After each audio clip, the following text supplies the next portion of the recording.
Le fait est que c'est donc la suite de ce qui a été mis en place avant, et je vais avoir quelques problèmes dans la rapidité dont pas mal de choses s'enchaînent, mais globalement c'était quand même très efficace.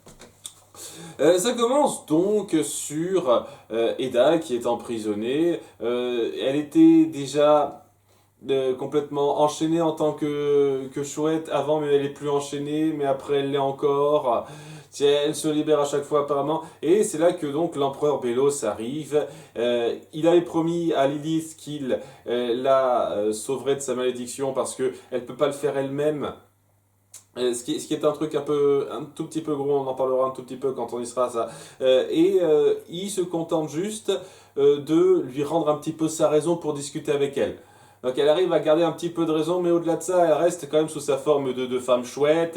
Et il se dit, j'en ai rien à foutre, hein. Au bout du compte, c'est un peu une traîtresse à la cause. Et je veux juste la voir ici parce que elle a la main sur un objet qui m'intéresse. En ayant appris l'existence de l'use l'humaine, il sait que Eda est en possession d'un artefact assez très puissant qui permet de se rendre au monde humain. Et c'est ce qu'il recherche. En fait, il veut la clé pour se rendre dans le monde des humains. C'est son truc de recherche principal. Ce qui, une fois de plus, désolé d'insister sur ce truc-là, mais donne un peu l'impression que ça n'a pas été pensé en détail avant, parce que j'ai jamais eu le sentiment qu'on ait appuyé que c'était ultra rare cet artefact. Genre c'est tellement unique, il n'y a personne d'autre qui peut faire ça, etc., etc. Je trouve que c'est particulièrement dingue de nous balancer, et surtout de la part de certains commentaires que là je vous cache pas que je vous gueulais un petit peu dessus là-dessus, de me dire ah mais s'il y a des trucs typiquement humains dans ce monde magique, c'est parce que voilà ils ont l'habitude de côtoyer un petit peu ça, même si c'est pas directement. En quoi bordel de merde si ce genre de portail c'est ultra rare et il y a qu'une seule sorcière dans le monde qui possède ça? C'est quoi le truc en fait? Tout d'un coup, c'est ultra rare, personne ne peut avoir ça à part Eda, et c'est ce que veut le méchant.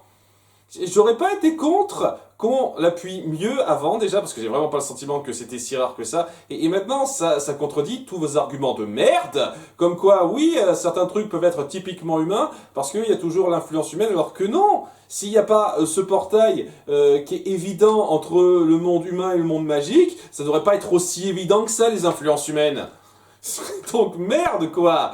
Merde, votre argument c'est de la merde. Et excusez-moi mais vraiment cet épisode met bien ça en place. C'est pas un problème avec cet épisode en soi, c'est une fois de plus un problème avec le fait que n'a pas mis en place grandement cet élément-là. Donc, maintenant que c'est dit, excusez-moi, c'est la seule fois où je vais être méchant. Hein. Il y a donc cette ambition du méchant sur laquelle on va s'étaler sur pas mal de temps, puisque ça va pas se terminer avec ce seul épisode. J'apprécie ça. Ça aurait été beaucoup trop rushé. Déjà que je trouve que ça va un peu vite à certains moments, mais là ça aurait été beaucoup trop rushé d'aller à la conclusion de trop de trucs.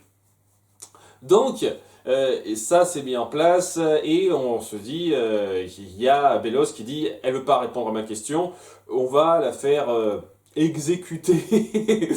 Pas exactement, mais c'est plus ou moins la même chose, on va la faire pétrifier demain parce que tous ceux qui vont contre les règles du titan comme je les entends, c'est un truc qu'on met en place aussi, c'est le seul à entendre la voix du titan. Il a clamé un jour qu'il entendait la voix du titan qui parlait au nom de ces îles bouillantes. Hein, cette espèce de corps du titan qui forme tout ce pays, quoi. Je sais pas comment ça se fait qu'on le croise sur parole, mais apparemment c'est son truc. Si ça se trouve, il entend le titan, hein. Il y a des preuves pour ça, mais voilà, c'est un petit peu ça. Il parle au nom du titan d'après lui, et c'est pour ça que tout le monde le croit. Et oui, à part un tout petit peu dans l'épisode précédent, je pense pas que ça a été grandement mis en place, ça aussi, pas vite. Bref, comme Eda ne veut pas obtempérer, il se dit merde, autant la sacrifier, la pétrifier, hein, et sans la fouiller. J'en parle tout de suite parce que c'est complètement con ça quand même un petit peu. Hein. Il pense pas à faire fouiller Eda parce que elle a la clé sur elle. Hein. C'est pas, elle a la clé sur elle. Il pense pas à la faire fouiller donc.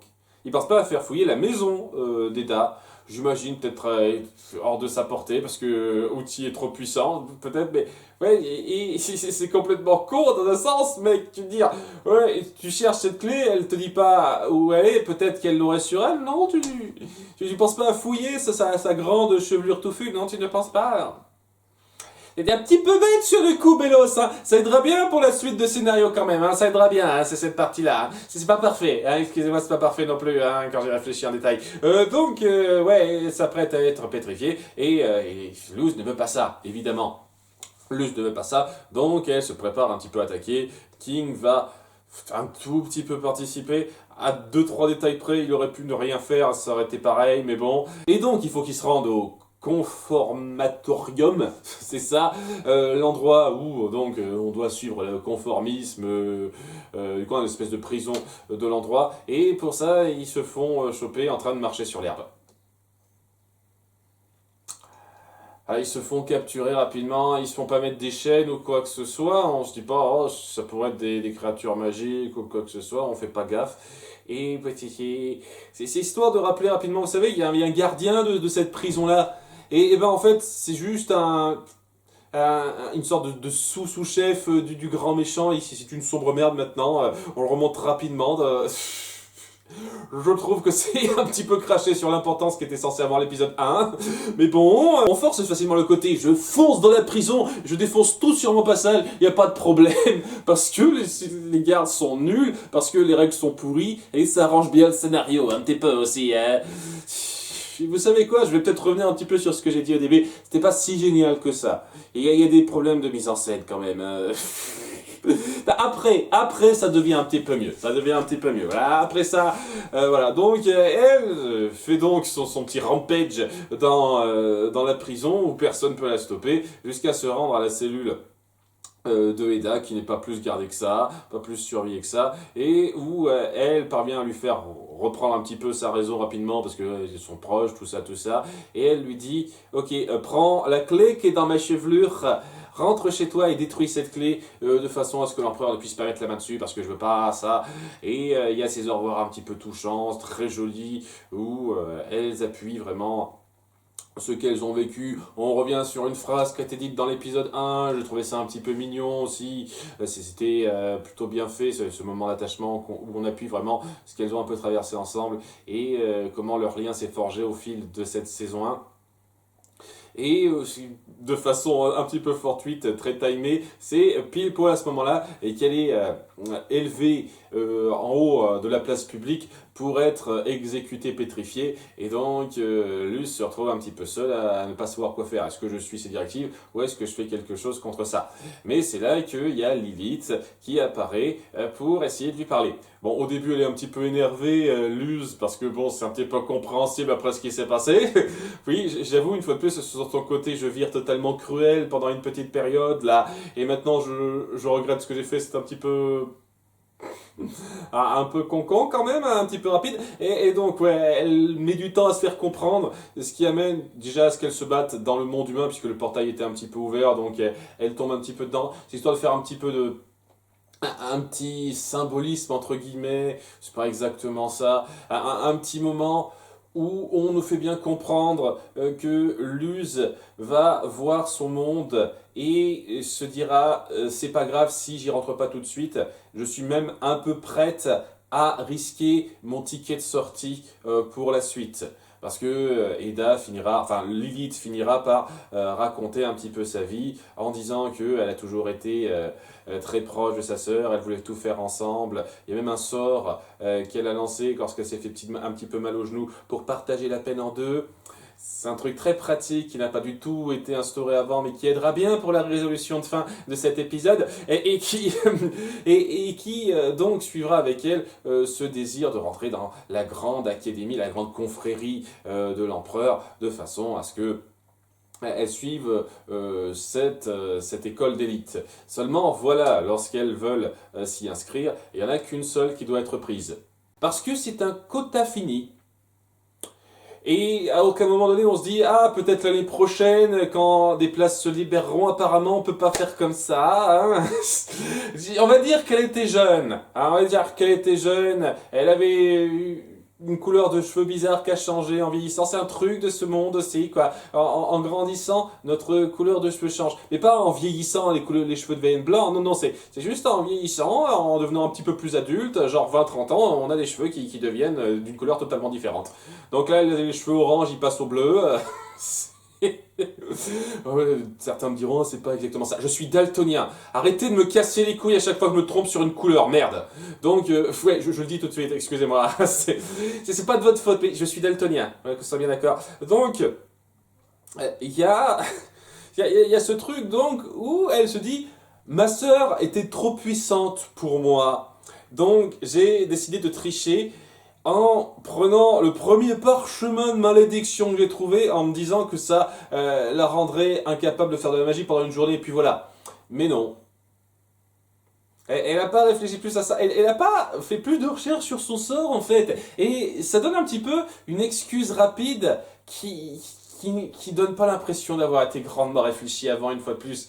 Au sein de cet épisode, je veux bien accepter le fait qu'elle n'ait pas réfléchi, parce que voilà, elle était pressée par le temps, elle n'a pas fait gaffe, ok, mais sur le coup, ça donne vraiment pas cette impression que c'était grandement pensé en détail, quoi. C'est juste, il fallait que quelqu'un soit responsable de ça. On arrive à la fin du double épisode, tiens, ça va être l'élite, on va créer ce petit conflit en plus autour d'elle. Ok, et on va créer rapidement le sort qui va permettre d'arranger ça à la fin, pour ceux qui n'ont pas compris avec ça. C'est ok, moi je veux bien, je veux bien. Étant donné que vous n'avez pas mis ça en place, ça donne vraiment pas l'impression que vous y avez réfléchi dès le début, hein. Mais vraiment pas. J'essaie de voir le moindre détail qui laisse un tant soit peu suggérer que ça pouvait amener à ça au tout début. Donc, c'est pas affreux qu'on se comprenne bien, parce qu'il y a des gens qui vont dire tu te plains encore des conneries comme ça, est-ce que c'est si grave? Je dis que c'est pas grave, mais j'essaye juste de pointer pourquoi, pour moi, on n'est pas dans l'excellence. C'est bien, hein, c'est tout à fait acceptable, ça se prend comme justification de scénario. C'est juste que dans un vrai scénario pensé de façon excellente du début à la fin, je devrais pas me dire ça donne pas l'impression d'avoir été pensé avant. J'aurais me dire ah ouais, je vois les détails qui ont été mis en place pour amener à ce que cette solution-là, ce soit ce qui était prévu depuis le début. Et je vois pas une seule scène avant ce double épisode pour ça, hein. Pas une seule scène. Reprenez-moi si je me trompe, hein, mais j'en vois pas une seule, hein. Donc, ouais, elle a donc fait ce sort, elle l'a regretté après coup. Elle n'a pas retrouvé sa sœur dans toute la période qui a suivi. Parce que, genre, à la limite, on voit ce côté assez touchant où Eda a fini par laisser Lilith gagner sans qu'elle aurait eu besoin de faire ça. En fait, ce qui fait qu'elle se sent encore plus coupable et se transformer en créature chouette juste après. Ce qui est, oui, donc assez dramatique. Et elle a jamais essayé par elle-même de défaire ce sort-là. En tout cas, on n'essaye pas de l'appuyer particulièrement. C'est quelque chose qui aurait été fort, même pendant un petit montage de 10 secondes. J'ai essayé pendant longtemps de trouver le contre-sort de la chose, mais j'étais pas assez réfléchi, je n'ai pas fait gaffe, et je me suis pas rendu compte que c'était trop difficile pour moi. Donc, j'ai demandé l'aide à l'empereur qui m'a promis qu'il pourrait faire ça. Par exemple, non. Donc tu dois accepter ça comme ça, hors champ. Il y a tellement de détails perfectibles qui n'étaient pas si compliqués à penser avant ou même pendant l'épisode que c'est un peu ennuyeux pour moi. On a un bon épisode qui aurait pu être tellement plus. C'est ça qui est frustrant. L'épisode est bien, je le redis, hein. Donc, ouais, elle fait un petit peu son mea culpa dans ce flashback et Luz comprend qu'elle veut se corriger. Parce qu'elle n'avait pas du tout vu venir que l'empereur Bélos était un grand méchant. Je dois avouer quand même qu'elle était très conne sur ce coup-là aussi, hein, Lilith. Hein. Elle n'était pas la plus réfléchie du lot. Dans un sens, on n'a jamais montré qu'elle était la plus futée qui soit dans la plupart de ses interventions. Donc, je vais pas dire que c'est hors caractère. Ça lui correspond un petit peu à un certain degré. Donc, ouais, elles se mettent d'accord pour sauver un petit peu la sœur de Lilith, Eda, ensemble. Seulement, voilà, en se rendant à un endroit précis pour remonter et donc empêcher cette cérémonie de pétrification, durant laquelle au passage il y a une petite parenthèse qui sert absolument à que dalle, où Willow et Gus font un petit appel au peuple en disant non, ce n'est pas juste, Eden ne mérite pas ça, et il y a quelques personnes qui disent elle a fait des trucs pour moi, cool, dont le proviseur Bump, qui devrait peut-être pas faire ça si il veut continuer à pas trop mal se faire voir de la confrérie de l'empereur, mais bon, il n'est pas très réfléchi sur le coup lui non plus, et ça sert à rien. Voilà, c'est juste pour dire, elle a aidé quelques personnes. Quand on dit quelques personnes, oui, on fait pas une grosse ovation, il n'y a pas des masses de gens qui ont dit, ah, elle m'a aidé un petit peu, c'est clairement pas le cas. Hein. C'est censé être une blague, j'imagine, cette partie-là. Elles se rendent donc à un endroit pour remonter et empêcher cette cérémonie, mais elles sont accueillies par Belos, qui fait capturer Lilith et King, qui se trouve être là, histoire d'être là. Et ça va être sa seule contribution, quoi. Ah Lilith, tu as mal choisi ton camp, je vais t'enfermer rapidement avec Eda pour être pétrifié, et la seule utilité réelle de King, bah, c'est juste de faire comprendre à Eda que à la fin Lilith est de son côté. C'est sa seule utilité à King dans cette histoire. C'est mieux que rien, c'est mieux que rien. Hein. Donc ça, c'est fait. Et, ouais, il va y avoir Luce qui essaiera de lutter un petit peu contre ce Belos qui a la classe. J'avoue, c'est pas juste, il sait avoir la classe visuellement, il a aussi cette façon de parler très posée et ce petit sens de la répartie qui le rend un peu piquant. J'aime bien ça, en plus d'être imposant dans sa présence, il a une vraie présence. Pour l'instant, il promet beaucoup, étant donné que on va clairement l'étaler sur plus que cette fin de saison 1. Il pourra être, si on gère bien, un très bon grand méchant. Néanmoins, ouais, Luz essaye un petit peu de le combattre. Elle parvient à lui effriter un petit peu le casque, histoire de dire qu'il y a quelque chose qui se cache derrière et une sorte de secret, donc, et ça a tendance à l'énerver un petit peu, ça. Donc on appuie un petit peu ça et il finit par dire à Luz, je veux ta clé, et rassure-toi, ce n'est pas pour conquérir votre monde, c'est un petit peu plus poussé que ça, hein, il n'en dit pas plus, donc le petit mystère, rassure-toi, enfin j'espère que c'est ça, hein. J'espère que c'est pas, allez, en fait je t'ai menti, c'est vraiment pour conquérir le monde. Ou une façon détournée de le conquérir sans que ce soit le truc final, quoi. Si c'est juste ça, j'ai envie de dire, ouais, vous m'avez menti, vous vous êtes un petit peu foutu de ma gueule. On verra par la suite, on verra par la suite. Bref, Luz, donc, fait mine de lui concéder ça pour qu'il la laisse partir empêcher la cérémonie. Seulement, voilà, elle le piège un petit peu en faisant exploser la clé valise, parce que c'est une clé, mais ça peut être aussi une valise. Enfin, la porte est une sorte de valise quand on veut. La présentation est un petit peu bizarre. Bref, elle fait exploser le truc et donc il peut pas avoir accès à ça tout de suite. Elle le prend un petit peu à revers et il peut rien faire. Zara, tu m'as piégé, je peux pas te contre-attaquer, t'es déjà en train de monter en haut de l'estrade pour sauver ton ami, et je peux plus rien faire. Je ne peux pas me déplacer. Je ne peux pas répondre à ça, je ne peux pas riposter, ah, je suis cloué sur place. Mise en scène, donc Luz arrive pour essayer de sauver la situation, avec Eda qui s'est pris une partie du rayon en protégeant sa sœur et King. Donc elle est semi-pétrifiée, mais Luz arrête ça à temps pour que ça n'aille pas jusqu'au bout. Elles arrivent à partir toutes ensemble avec King, et donc elle est de nouveau considérée comme un paria avec sa sœur.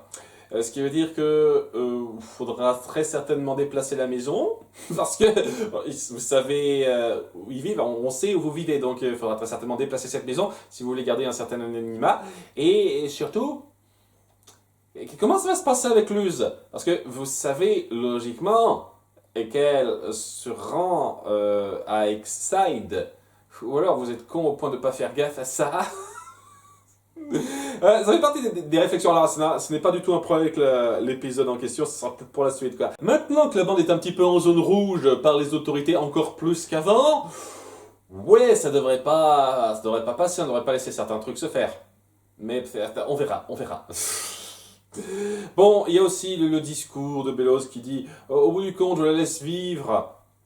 Celle-là, parce qu'elle a appris sa leçon, elle est vouée à être cette créature toute sa vie. Elle aura compris qu'on ne déconne pas avec les lois du titan qui me sont dites, tout ça.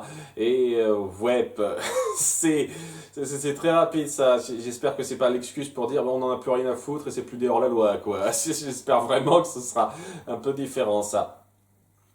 Mais donc, alors qu'il y a la bande qui revient à la maison, il y a Lilith qui se sent particulièrement mal alors qu'Eda est piégée sous cette forme et ne peut plus rien faire, n'a plus accès à sa magie. Donc elle décide d'utiliser le fameux sort qu'on a vu dans son flashback dans cet épisode même pour partager la peine. Donc elle devient à moitié une femme chouette elle aussi suite à ça pour se racheter de ses fautes. Et donc elle fera partie un petit peu de la maison, je pense. Enfin j'espère. Ce serait cool de montrer un changement de statu quo à cet égard-là dans la dynamique de groupe. Et qu'on fasse pas en sorte juste et qu'elle vienne de temps en temps mais qu'elle continue sa vie sans rien foutre de tout ça. J'espère, on verra. Alors que suite à ça, elle aura perdu une partie de ses pouvoirs et Eda malheureusement n'aura plus accès, en tout cas directement à ses pouvoirs. Elle aura plus cette espèce de glande dans le cœur et qui permet de faire la magie directement. Mais elle peut faire ça à la méthode loose, c'est-à-dire avec des glyphes qu'elle aura dessinés elle-même. Apparemment, c'est pas un truc humain, c'est tout le monde qui peut faire ça. C'est un truc qui est accessible à n'importe qui. Moi, je me suis dit, ah tiens, c'est un truc humain. Non, non, c'est n'importe qui en fait. Ce qui, en soi, pour moi, parvient à rendre plus acceptable la justification que ça se fasse comme ça. Parce que moi, j'avais cru, et c'est comme ça qu'on me l'a présenté aussi en commentaire. C'est pour ça que je trouve qu'il y a des commentaires, mais vraiment, quoi. Si c'était pour m'induire en erreur, ou c'est juste, vous faites pas gaffe à votre série. Vraiment, à un moment donné, et il y a des commentaires qui disent, ah, mais je trouve que si on prend la peine de chercher midi à 14 heures en voyant loin, c'est peut-être un peu justifié, etc. Ben, j'ai envie de dire, là, ça me justifie largement plus que ce que vous me dites. Et ça justifie pas une seule seconde que les humains ont accès à la magie comme ça. Ça se dit que la magie, il y a une méthode neutre d'y avoir accès par tout le monde. De fait, Luz n'est pas la seule à avoir accès à ça. Elle prend la méthode difficile pour s'en sortir, mais c'est pas la seule à avoir accès à ça. Et dans l'absolu, d'autres peuvent faire ça, comme Eda ou très certainement Lilith après coup. Et c'est cool. C'est cool, moi je trouve que ça fait une justification tout à fait acceptable, que de simplement dire, bah, les humains peuvent faire comme ça, eux. Bah non, pas seulement les humains, c'est un truc global. Ah d'accord, moi je prends, c'est beaucoup plus acceptable ça. Donc, ça se termine sur un cliffhanger, une espèce de menace de fin d'épisode avec Belos qui commence à préparer le jour de l'unité. Ils disent pas exactement, ils disent ça arrive bientôt, bientôt. J'imagine que bientôt c'est genre à la fin de la période de vacances d'été, lorsque Luz pourra rentrer chez elle, quoi. Ouais, ce jour de l'unité arrive bientôt dans 1 mois et demi, quoi, à peu près. Bon, c'est bien, on en parle maintenant et on fait pas non plus comme si c'est que maintenant que ça joue un rôle. Ce sera important pour la suite, quoi. J'apprécie ça. Et donc, ils sont en train de commencer à réparer la porte, le portail vers le monde des humains pour faire leur truc mystérieux. Et donc, c'est pas mal, hein, comme cliffhanger de fin de saison, ça. Vous avez bien su mettre en place le caractère très imposant du méchant. J'avoue qu'il passait très bien Belos là-dedans. Même son assistante, qui m'aura passé bien aussi. Je trouvais assez cool dans son design et un peu son attitude. Et ouais, si ce n'est le fait que ça va peut-être un peu vite à certains moments et quelques mises en scène sont discutables, j'ai bien aimé ce récit de double épisode de fin. C'est juste, je vous le redis, je pense que ça aurait été plus fort si ça donnait pas l'impression d'avoir été vraiment pensé que sur ces 2 derniers épisodes, la plupart des détails importants, je veux dire, hein. Pas juste, il y a ce conflit avec le truc de l'empereur et il y a la malédiction de Eda. Je pense que ça aurait été un peu plus fort d'appuyer davantage certains détails qui ont vraiment été seulement appuyés dans ce double épisode. Mais tel quel, j'ai apprécié, c'était bien, c'était intense à plusieurs moments. L'action en particulier, je trouve qu'elle s'est nettement améliorée. je trouvais au tout début, je vous cache pas, que c'était pas non plus la plus grande action au monde, mais dans ces derniers épisodes, je trouve que ça passe vraiment bien. Je pense qu'il y a une nette amélioration. Et si ça reste à ce niveau de qualité, je pense que d'un point de vue visuel, ça passera très bien ça, la magie et les dangers qui vont avec. Bonne conclusion de première saison en soi, donc, et j'attends de voir un petit peu comment vont réagir les autres personnages importants. C'est-à-dire Willowgus sur cette nouvelle situation, Amity qui n'a pas été très présente, et comment Amity, Gus et Willow vont réagir à ça, et voir d'autres personnages secondaires importants suite à ce changement de statu quo, et surtout, ouais, le fait que Luz, maintenant, eh ben, elle n'a plus accès à son monde. C'est très, très important. Maintenant, il y a une certaine urgence, il y a un certain... il y a quelque chose à atteindre. Luz veut quand même revoir sa mère à un moment donné et elle veut pas rester bloquée éternellement dans ce monde-là. Donc, il va y avoir cette recherche particulière qui se fera très certainement à travers le portail qui va être réassemblé par Belos. Mais ouais, c'est cool d'appuyer, de mettre en place davantage d'enjeux. J'ai bien aimé ça. Ça met en place pas mal de choses et ouais, c'est pour ça que j'espère que le premier épisode de la saison 2 saura rebondir sur le sérieux de la situation. Comme quoi, il y a pas mal de choses à gérer, de choses à retrouver, et que il faut y réfléchir et pas juste faire les guignols sur une aventure à la con comme ça. J'espère. Comment le premier épisode saura jongler là-dessus? Bon, je me doute qu'il va y avoir quelques épisodes plus légers, hein. Je suis pas contre les épisodes légers une fois de plus, hein. J'apprécie ça dans Avatar le dernier de l'air, quoi. C'est juste que le suivi de ça doit être un petit peu important. J'espère que vous saurez mettre le poids dans le premier épisode de la saison 2. Donc il y a quelques attentes pour ça, il y a quelques attentes. À bientôt donc pour ce premier épisode de saison 2. Bye!